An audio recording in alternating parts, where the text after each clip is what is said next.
Ito ang kailangan mong app para hindi na marinig ang ingay ng iyong kapitbahay. Halika, tapusin mo itong video na ito hanggang dulo. Pumunta ka sa Play Store, i-search mo ang Audio Video Noise Reducer B2, pindutin ito, at pagkatapos i-install ito at kapag na-download na, maaari mo na itong i-open. Pindutin ang X, pindutin ang Don't Allow, pindutin ang Import Files at piliin ang Video Library.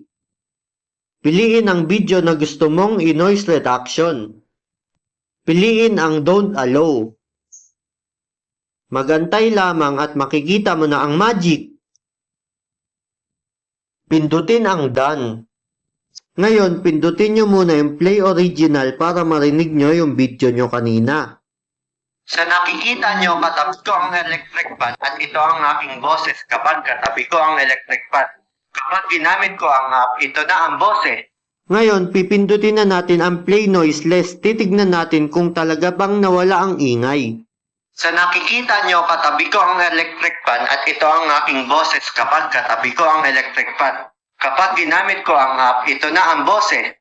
Pagkatapos nun, pindutin nyo na ang Save As. Piliin nyo ang MP4. Magantay lamang at pindutin ang Done.